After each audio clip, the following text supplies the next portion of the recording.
Yeah, so because we're doing yoga for mental health tonight, look, Pepe's all set up. Look at him sitting there watching. He's all comfortable. We're going to do, yeah, I remember I've done a Kundalini class. I decided tonight we're going to do a Restoralini class. So I've never taught a Restoralini class before. I've never been to a Restoralini class before, but I'm thinking about mental health and how to support mental health. And I know for myself, Kundalini really raises my vibrational frequency. If you're feeling like, oh, a little bit of Kundalini just lifts you and it really raises the vibe. But then when you're really needing some nurturing and support, restoratives where you're at. So make sure, oh, there's another of my cats. I've got a cat menagerie going around tonight. So make sure you don't need to have all the gear, as I always say. If the joy of online yoga is that you'll have access to stuff. So get as many cushions, pillows, blankets. I've got some bolsters. I've actually got a bed. I could just go to bed and do restorative yoga from there, but I'm not going to. So just blocks if you have, or books if you have, or just things that are going to lift you up when we're in our restorative. Okay.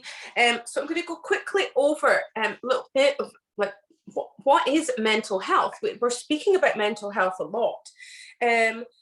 So it's Mental Health Week right now. So this is the 10th to the 16th of May. So that's why I decided to do this. It's also, today is the new moon. Well, it was basically last night. So we're moving into the new moon in Taurus. And Taurus is really about embodiment and nurturing and feeling good as well. It's earthy as well. So we really need to come back into our bodies, and it's about practicing self-care. New moons are about new beginnings. It's about manifestation. So I think right by entering into this new moon cycle, in a healing perspective, if you're not used to working with the moon cycles, normally it would be the waning moon. As the moon is getting smaller, moving towards the new moon, you're letting go and doing the healing, and then preparing to, set these intentions in the new moon to then move forwards. But you've got about 3 days. We've got until the 13th of May to set our intentions, make our new moon wishes. So we can do a bit of healing tonight, and even tomorrow or later on tonight, you can set your intentions, set your wishes about where you want to be or where you need to be. And it's about groundedness. It's about stability, what makes you feel safe as well. So that's why tonight as well, we're going to do some inner child healing as well. Okay, I've got loads of stuff to do with you. Okay, so mental health, a mental health illness or disorder, it's really about it's changes in emotion, thinking, or behavior that's associated with distress or problems functioning in social, work, or family situations. Now, as humans, we all at some point in our life have suffered with mental health issues. So it's just a huge stigma. So it's about, as yogis, we should, if things come up for us as we practice, we can look at them, we can be observers and be curious and allow these shadows to transmute. We can accept them and be where we're at with them to lead us the light, instead of shoving it down. Love and light, love and light. It's going to come up somewhere else, and it could come up in illness. So by acknowledging our shadows, we're going to come to the light. Okay. So there's mental health concerns and mental illness. So I think we're really speaking about mental health concerns in a sense. So I'm not going to go into all the technicalities of it. I'm not a psychiatrist. I don't proclaim to be. I'm not a psychologist. but we are going to speak about mental health concerns tonight more than mental health illness, and this is emotional imbalance. Okay, so I've got Kundalini breathing technique or meditation that we're going to work with for emotional balance before we practice tonight. So the potential ways of experiencing emotional imbalance is low self-esteem, worrying, insomnia, persistent body image issues, chronic pain disorders, and just a general sense of malaise. Okay, so the very purpose of the yoga practice, according to the sutras, is to bring about the cessation of the fluctuations of the mind stuff. And most of you guys know this. So it's intended to affect the practitioner's mental health.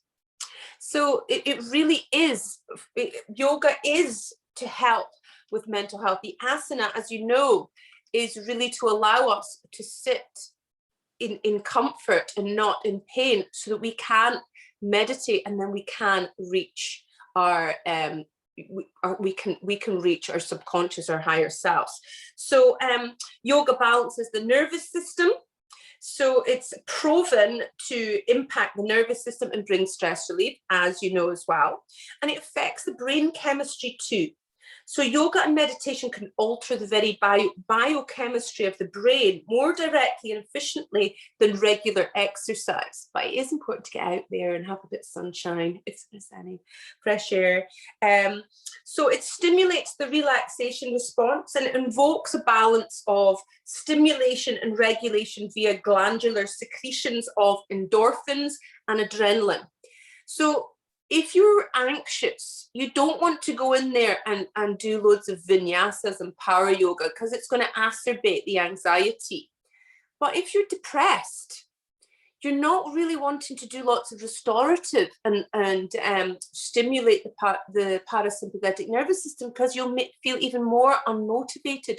So you need to stimulate the sympathetic nervous system. You know, you need to maybe get yourself moving a little bit, not beasting yourself, but just moving a little bit, so that then if you are in a restorative position, you're not going to feel so anxious. People need to move a little bit before they move into restorative, or they're going to be like lying there going, oh, but restorative's good for that. And then with people who are feeling a little bit depressed, you get them to, you know, really work with inhales and holds on the inhale and breathing into the chest area. So this is just like handy little tips. Back bends open up the sympathetic nervous system, and twists are good for both, for anxiety and depression too. So yoga also cultivates self-awareness without judgment. So meditation and mindfulness teaches us to invoke the observational distance necessary to release identification with emotional patterns. Okay, so this is going to bring vital knowledge, increased acceptance and peace, and a pathway for change. And I know that most of you guys who practice with me and train with me see that difference. As you practice, the layers are coming up, and you're really seeing things, the Maya, the veil of illusion starting to lift, and you're not reacting as much. You're learning how to act, or how not to, or choosing not to act appropriately. So if you're willing to take a step back and observe your mood, you're practicing self-awareness. So even there, you can manage and overcome depression or anxiety by developing a practice that suits your feelings.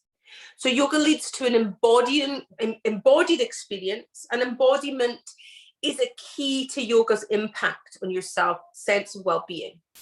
So to summarize it before we go into our practice here, it's just 5 building blocks for lasting healing, like your mental health. So number 1 is balance the nervous system. So get that in balance. Regulate the breath. Cultivate direct experience. Quiet the mind, and change our personal narrative. There you go. little bit of chat there for you. So we're going to do a little Kundalini meditation. Before we're going to do a Kundalini practice that's, it's actually, this one's a cry up for releasing premenstrual tension and balancing sexual energy. Now, I don't suffer from premenstrual tension after having my womb removed, but this balancing of the sexual energy is really working with the second chakra. Now, everyone just now, the way things are, there's a lot of people feeling emotional, you know, and unsure. And we want to enhance our creativity and find some joy in life. And that is Svadhisthana chakra. So we're going to enhance that.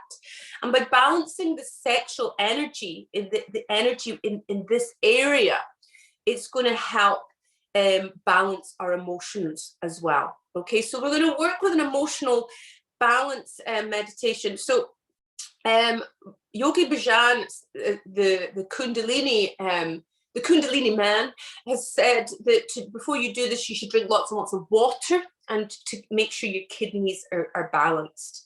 But all you're doing is putting your hands underneath your armpits here.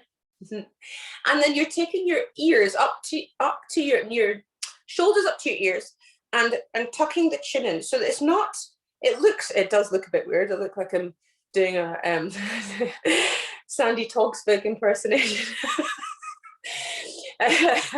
Oh dear me, this is me finding myself hilarious. Take my specs off. It's more of a Ronnie Corbett impersonations.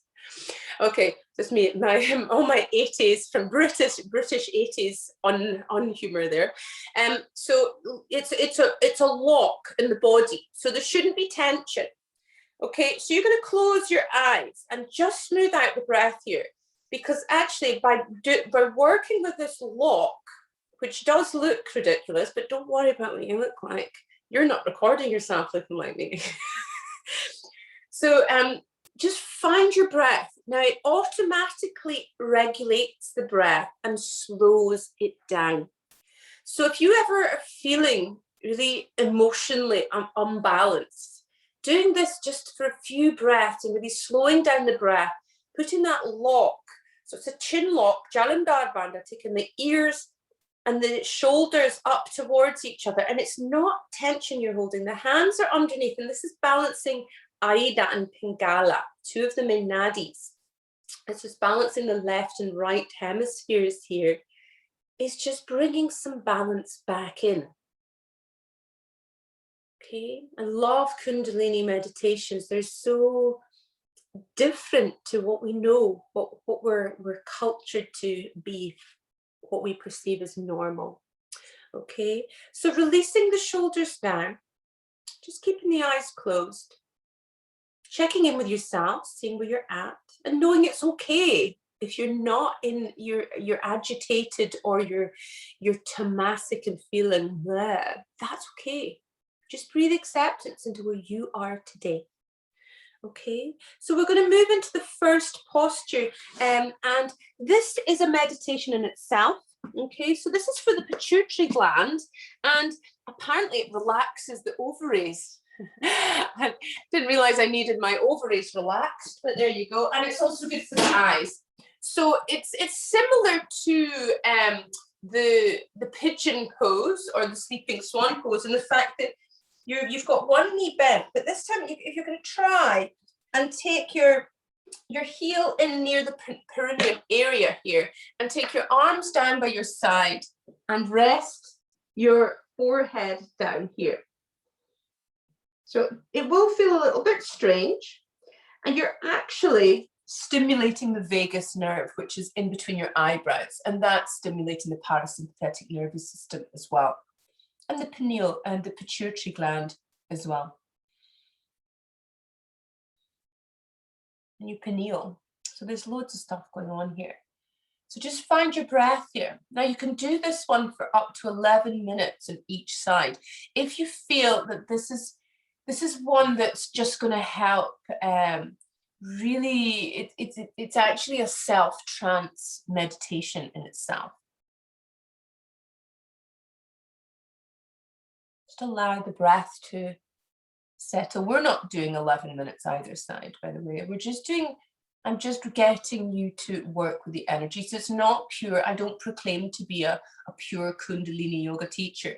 I mean, I would be wearing all white and I would have something covering the top of my head. And so I don't, and I've not been fully trained as a Kundalini yoga teacher. In my 500 hours, one of my teachers taught Kundalini yoga. So I like to integrate some of it into my personal practice. So I'm just sharing some of my personal practice with you and what works for me.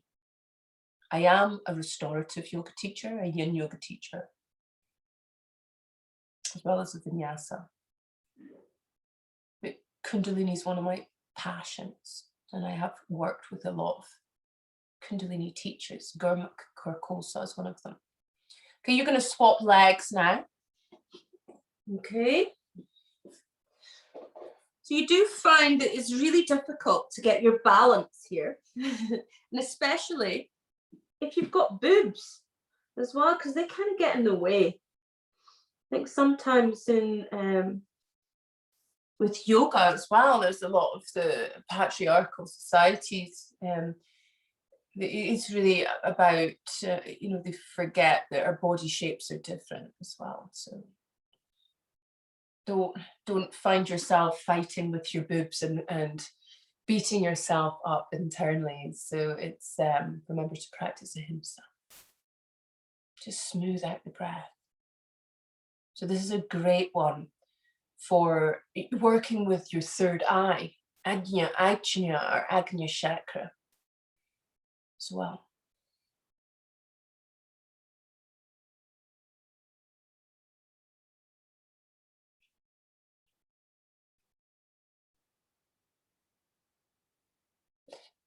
Okay, and then from here, you're going to slowly come up and you're going to sit on your heels. But if your knees, your ankles shout at you, listen to them and just sit cross-legged.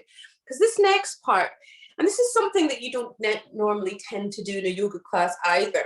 So you're just giving your round your jaw area, and you're going to give your throat and your neck a massage. So it's just really, this is stimulating the thyroid and it's and the Shuddha chakra, communication chakra, your fifth chakra. Even give your the top of your shoulders a little massage. That's just going to help relax you and feel really nice. That's self-care this evening. And even round here, just we hold a lot of tension, inner jaw as well. Just nice, relaxing, and really in this area. This is where I actually get really. I've got a weak immune system, so my lymph nodes sometimes really they get quite swollen if I'm run down. So it's like making if you like introduce this as part of your daily or even every few days, really rubbing in here, it actually stimulates your lymph nodes here. Okay, and then this next part, you're getting the heels of your hands and you're going to give your ears a right good rub here, massage too. So you can alternate by doing them up and down and then circular as well. So this is for lymphatic stimulation and circulation. And there's meridian points on the ears that govern all parts of the body. So this is a whole body massage using just the ears. Hope you can still hear me. So it's not often you do stuff like this in yoga. I like to really work with all types of yoga to show you all the different variations and how you feel afterwards. I don't think it's good to really mix them up too much because it gives you a brown class. I think you need to figure out what color you're going to use, the bad with the feeling beforehand, and know what it's going to do. By just throwing it in without awareness, you're just going to get a brown class. You mix all the colors of the rainbow together, you get brown. Okay, and then just get your earlobes. If I've got tiny earlobes, and just pull them down a little bit. Okay, and then you're going to interlace your fingers behind your back into Venus lock. Okay, I'll go this way so you can see. And then you're inhaling, exhaling. So you're going to each side. So it's torso twisting here. So just with the breath, this is good for the lumbar spine and it's good for relaxation of the pelvis as well, and it's good for elimination. So if you've got a bit of a sluggish system as well.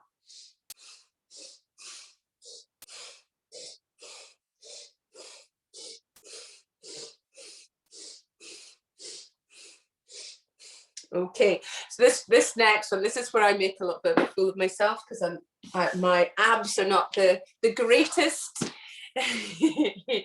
So we can modify if this isn't good, if this isn't work, if you can't do the full thing. Okay, so this is really good for the sciatic nerve and its branches, and it strengthens the abdomen, and it also lets go of tension that's been instilled into your body but with anxiety. So you're having your legs apart, okay, you're lying on your back and you're interlacing your fingers behind the back of your neck. Now some of you, if your tummy muscles on your back say no thank you, you can have your arms down by your side and work with your arms there, okay, and help yourself up. Because my cats are sitting on the bed watching me right now. So here we go. Then you're going to inhale, take it and exhale to drop your head down to the left. Exhale to come all the way back down. Inhale to come up, coming down to the right. Inhale up and exhale down. Keep going. I'm not farting, by the way, it was my feet on the floor.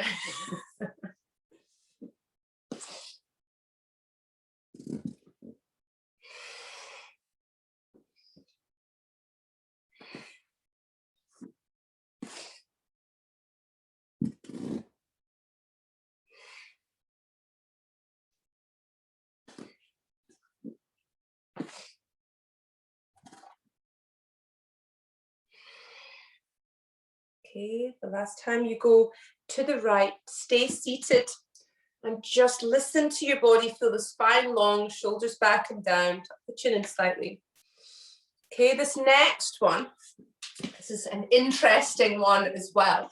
So this promotes circulation, it works in the heart, and it also improves the mineral balance of our bodies.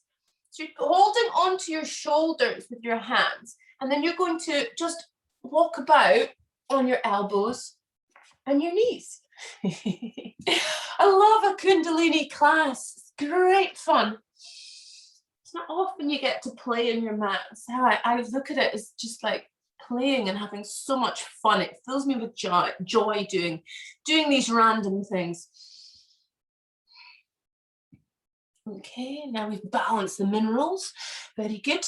And then from here, you can come into lotus position if that is available to you. I'm not going to. Okay, so this is called the lotus walk, and it opens the navel point energy, and it helps to relieve headaches, and it releases the sex organs as well. So there you go. So I think it's if you're holding tension, if you're holding energy in here, it actually helps to release. I think that's the main gist of it. So basically what you're doing, this is good fun.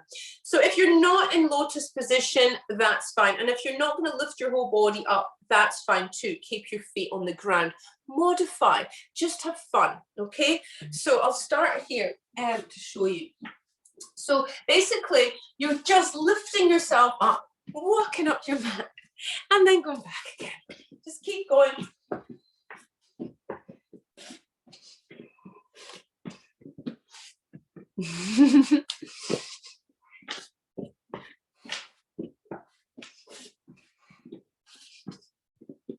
Okay, so the last part to this little Kundalini kriya is this is going to release mental anxiety and tension, and it strengthens the lower back and the hips.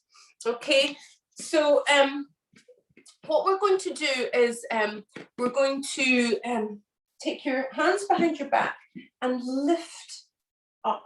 Now you can bend your knees if you like, okay, just to modify. It's too much for you. Don't take your head back, or all the prana is going to shoot up Sushumna channel, your spine, flood into your brain and give you more mental anxiety here. So keep a slight tuck in the chin.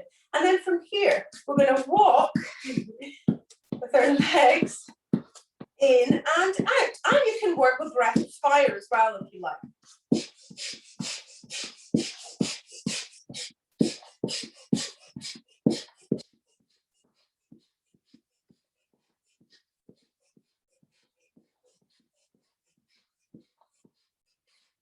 Whew. Now, down into little mini shavasana. Allow the energy to marinate.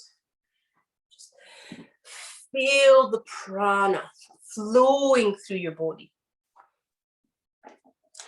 And if you feel you've got warm ears, don't worry. It's not because someone's speaking about you. It's because we've been rubbing them. So that's good. Okay.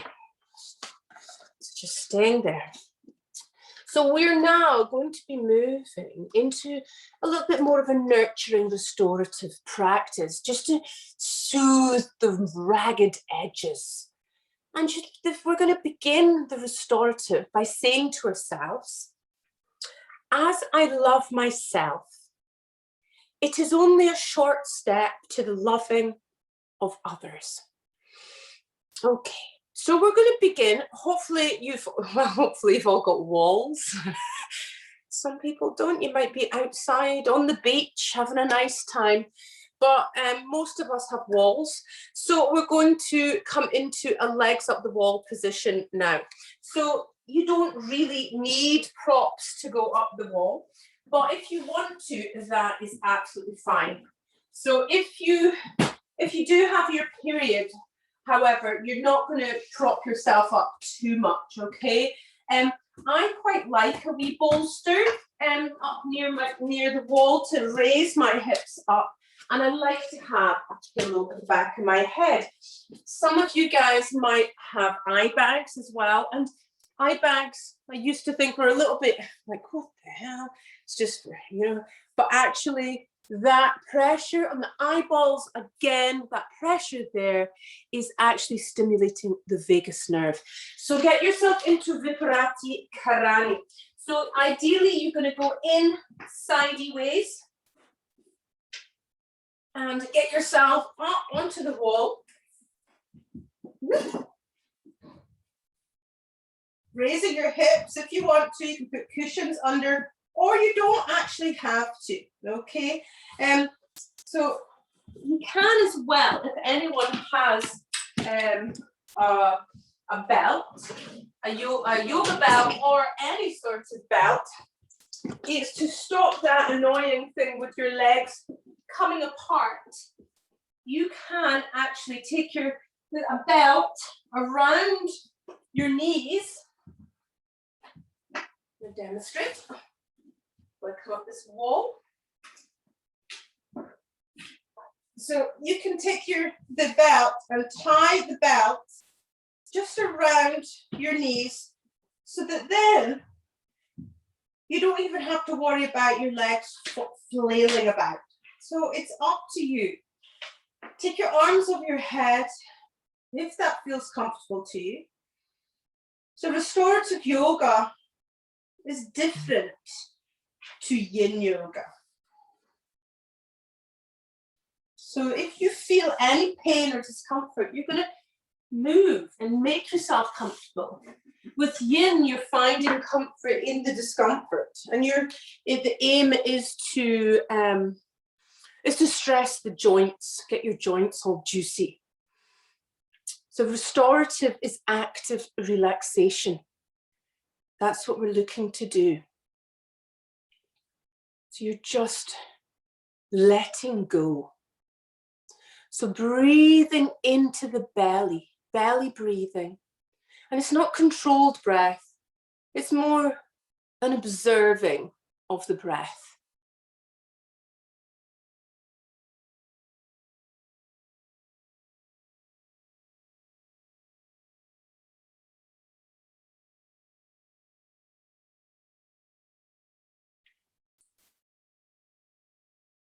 Okay, so you're going to try and take the soles. If you've got a belt around your legs, you can take the belt off. And you're staying up the wall, but you're going to bring your legs down into Baddha Konasana. So you're taking your feet together into Baddha Konasana, in up against the wall here. And just staying there. Just breathing into your inner groin area. So we're really wanting to allow that area to know it's okay to be where it's at.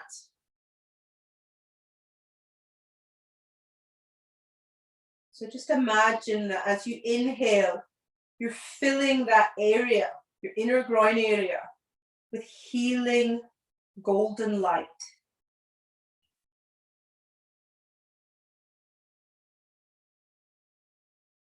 And as you exhale, you're letting go of anything that's not working for you right now.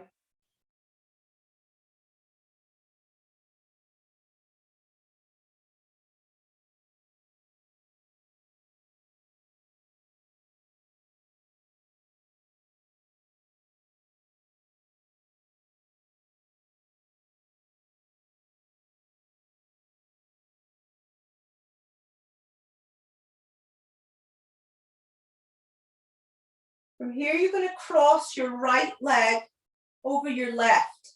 So this is a little bit like Gomukhasana, cow's face pose legs, but we're up against the wall. Again, just observe, listening to your body. We're not doing a full restorative practice where we normally in the postures for 3 to 5 minutes. We're not doing them as long tonight because we did a little mini Kundalini session too. But we're just really allowing yourselves to be nurtured and to be okay with where we're at and know we're perfect just as we are. So swapping legs, taking the left leg over the right, observing if there's any differences. We're all asymmetrical. And that's the joy. There's no one the same. Yoga brings us into this self-awareness. And when we find the asymmetry, we can bring ourselves into balance. Or we can be okay with where that imbalance is, but do the best we can with what we have. So relax your jaw and your shoulders. Again, breathing this beautiful golden light into your pelvic area.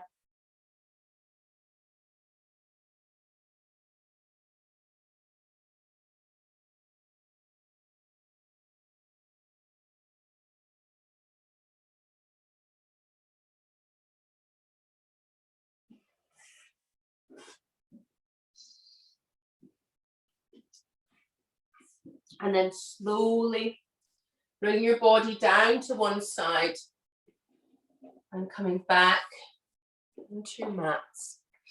I'm going to move into one of my favorite poses in restorative. It doesn't matter if you don't have a bolster, just get as many cushions and pillows as you can.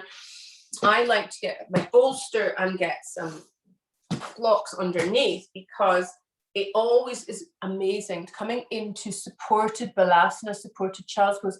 So if you have something underneath so there's a gap, it's like you're actually getting a hug. So taking your head to one side, relaxing your jaw and your shoulders, and just cuddling. You know, up in the northeast of Scotland here, we call it a bosie. And you know, we all need a bosie sometimes. So just bosie in, close your eyes, and just allow yourself to be loved.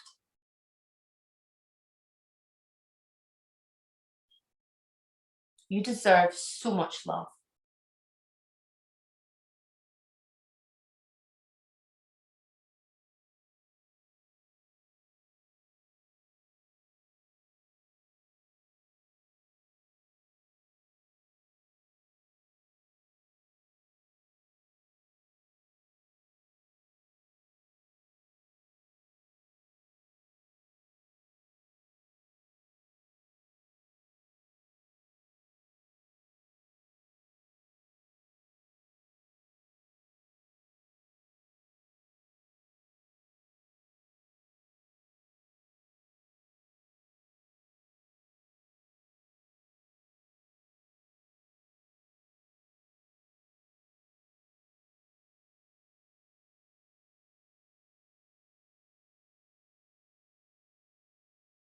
So turning your head the other way.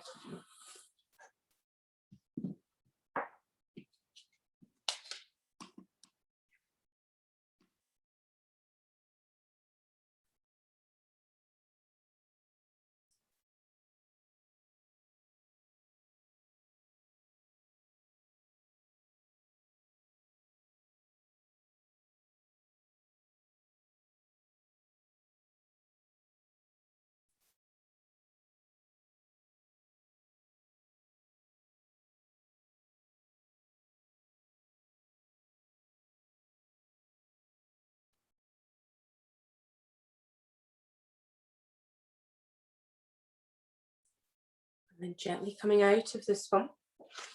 Now, if you've got a block or a book or something, we're going to do, and this is where, when I first started practicing restorative, I was like, oh, I hate this supported down dog. What's the point in that? But because now I know that having this gentle pressure in between your eyebrows stimulates the parasympathetic nervous system, and it's actually really good for you, that's when I'm willing to really embrace that. Okay, so it's good to know where you're at. So what you're doing is taking your bolster and taking your a book or a block, or if you don't have anything like that, that's okay. You can still just come into downward facing dog. So we're coming into down dog, in supported down dog, where there is pressure. Now you see, well, babies in cots banging their heads off of cot. I know my youngest daughter used to do it all the time. She was quite an angry baby, and reading up on that, it's called stimming, and actually they're trying to self-regulate. They're trying to calm themselves down, and that's we're kind of doing a little bit stimming here.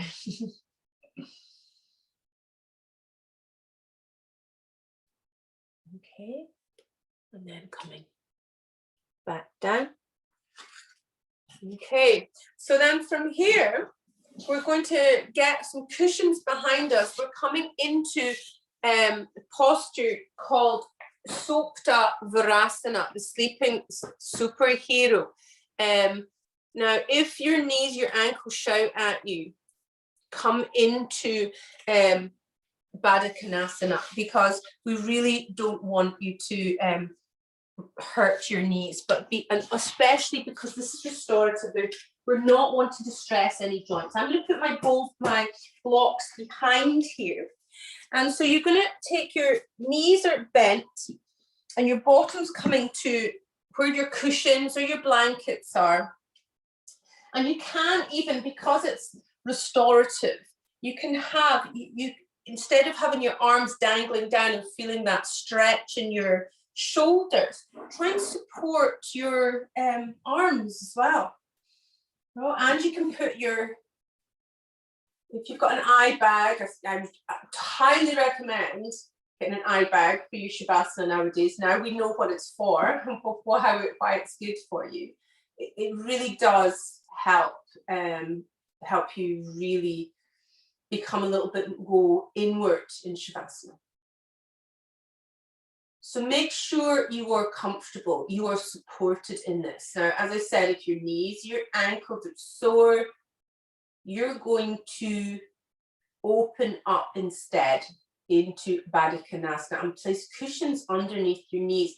Make sure the props come to you, not you come to the props. This is where so many people do restorative yoga and they move towards their props, stretch towards the props. There should be no stretching, there should be no stressing.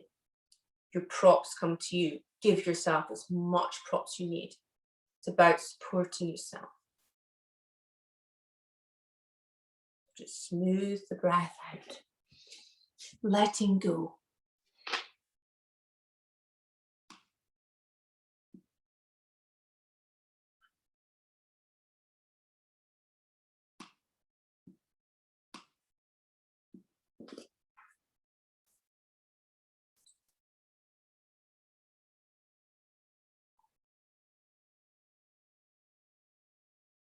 Be aware of your belly rising and falling.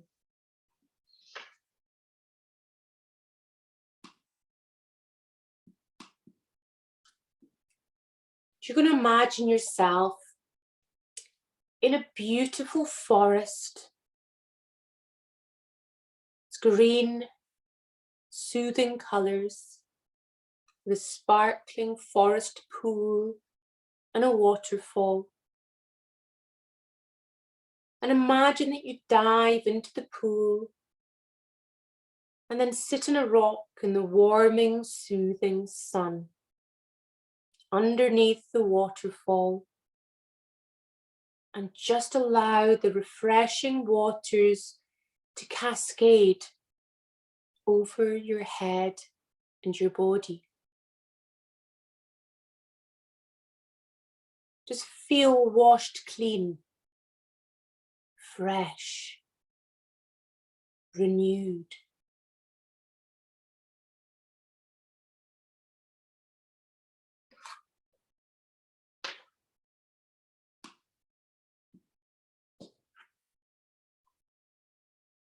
And gently and carefully bringing yourself out of Supta Virasana.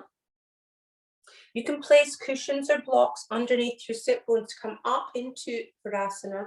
And I don't normally in restorative do too many twists, or we don't do any standing, but we're just gently going to twist round to the left. Shoulders are relaxed, just to squeeze your internal organs a little bit, just to stimulate them. Find your breath. Imagine you're spiraling equally upwards. Not too much of a twist in the cervical spine, just a gentle looking over the left shoulder.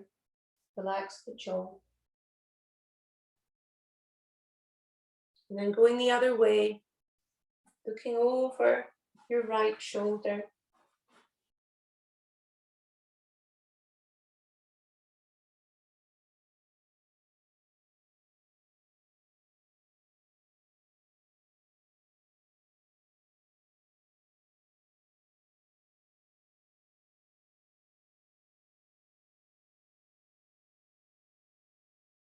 Okay, and then release it. So we're now going to move into a supported Setu Bandhasana. So you can choose to just put cushion underneath your hips or go for a bolster, or you can use blocks. So you can use it all three ways. It depends how you're feeling and what you want to get out of your practice tonight. So you're lying on your back and your knees are bent, and you can just have the flattest part, so you're just slightly lifted, or you can have it medium ways, or you can take it even further if you want a back bend. I'm going to take it into a nice halfway there, just as it really does allow this second chakra and the prana to really, it really starts to work the energy there. And I'm going to take my arms over my head, so it allows myself to open. So release the tension in your bottom here. So just find where you're at, where you want, how high you want to place your hips. And when you've got your hips a little bit high, you can feel there is a little bit more of a tuck in the chin. The Jalandhar Bandha is connected. So you're also really connecting into your Vishuddha chakra again. So we're working really with our emotions, but we're also connecting into speaking your truth and communicating well, asserting yourself. So it's really like, it's good to marinate and work with different chakras, but be very aware of it. So tonight we're working with Kundalini and restorative, but there's also a little bit of a second and fifth chakra vibe going on. So release the tension from your bottom again if that tension's gathered up again. And again, breathe that healing golden light into the sacral area. So imagine that it's clearing and cleaning out the womb area, smoothing out the rough edges, making it all that area nice and smooth.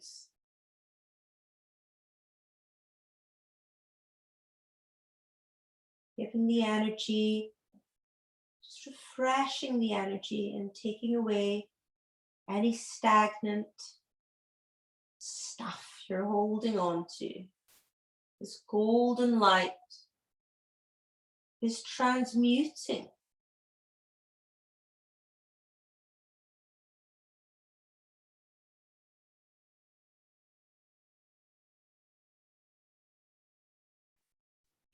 Gently releasing the block or the bolster, whatever you've got underneath you.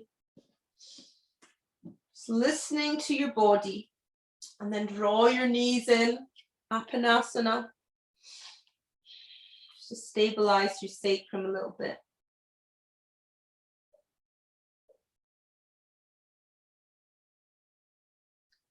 Open your arms out like wings, dropping the knees to the right and look to the left.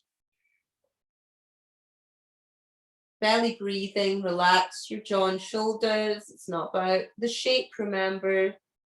Be where you're at.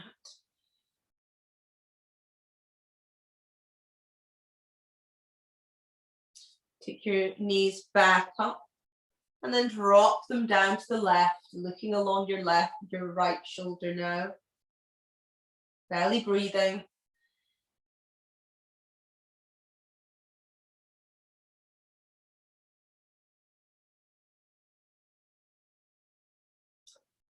Knees back up to center. Taking your hands and holding on to the outside of your feet and really allowing the sacrum to stabilize into the earth.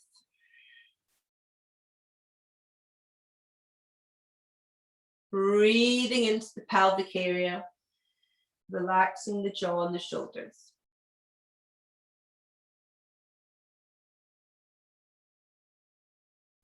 And then gently releasing yourself down into the earth, into your well-deserved shavasana.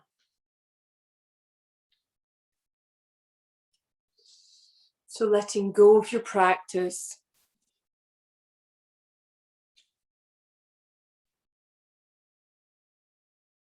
Just find yourself where you're at.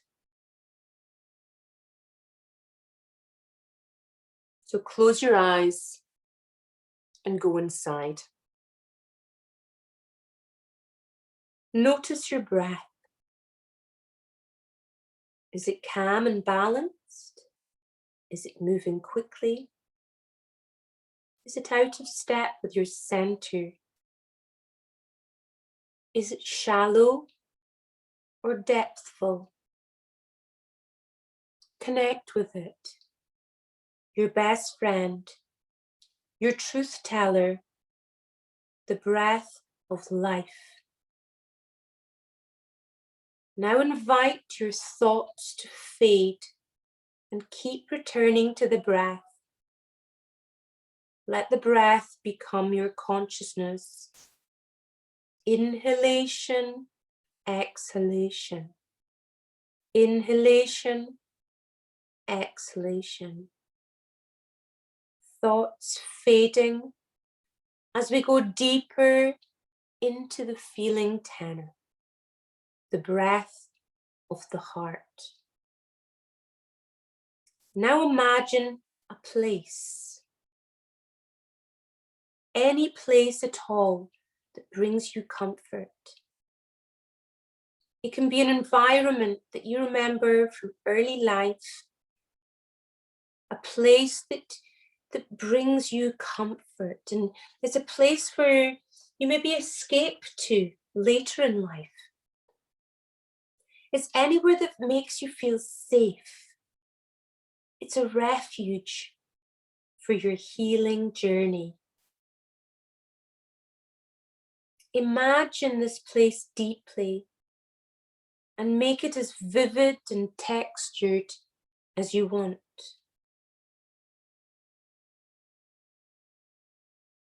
Or keep it simple, minimalist. pristine. It can be a field or a room or a sky, anywhere that calls you home. Now, imagine yourself there at a prior time in life, at a time when you were a child, vulnerable and genuine and available to the moment. Imagine yourself in physical form as a baby or an infant, at a time when life was difficult, at a time when you felt abandoned, a time when you would have welcomed kindness, compassion, and presence from another. Go inside and feel those feelings, that which you longed for, that which you needed, that which was missing. Be with the memory and energy of that moment in time, as though it is happening right now. Breathe into it. Invite yourself to feel it all.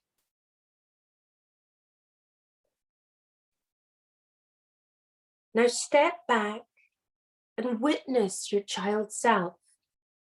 Just look at you through the eyes of your current consciousness, through your adult eyes. The who you are now, watching the who you were then. The inner child and the inner adult, bearing witness to each other. Now imagine yourself walking into the scene, walking towards your child self. When you reach them, get down onto your knees and sit. Look deeply into their eyes, into your own eyes, to the earlier stage of life. And let your inner child feel you looking at them, seeing them, attuning to them, granting them the presence so desperately needed in that moment of challenge. Validate their existence and worth with your presence. Just be there, fully there, for as long as you like. And then, if and when it feels right, you can reach over and embrace them. Embrace your inner child. Embrace them for them. And embrace them for you. Give them the love they needed at that time.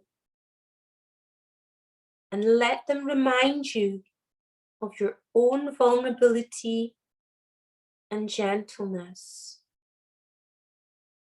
Hold each other close for as long as you both need.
So from here, bring yourself back into the room, back into where your body's lying on the floor. Come back to your breath. Feel the sensations on your skin. You can begin to wiggle your fingers and your toes. Stretching your arms over your head, away from your body. Stretch your feet away from your body. Keep arms away and pull your knees in. Give yourself a real hug there. Roll from side to side if you like to loosen off your sacrum. And then rolling onto your right side into recovery position and just stay there.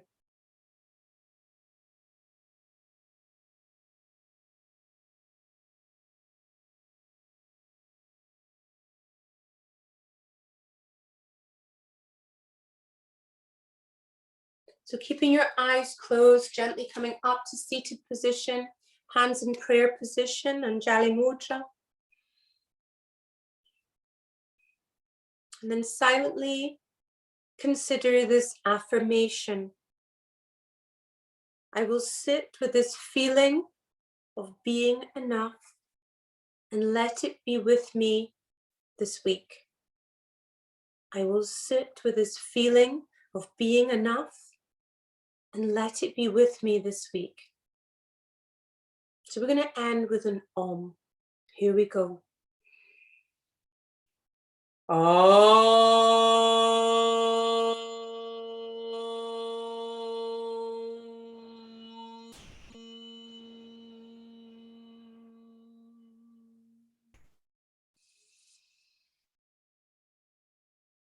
Namaste.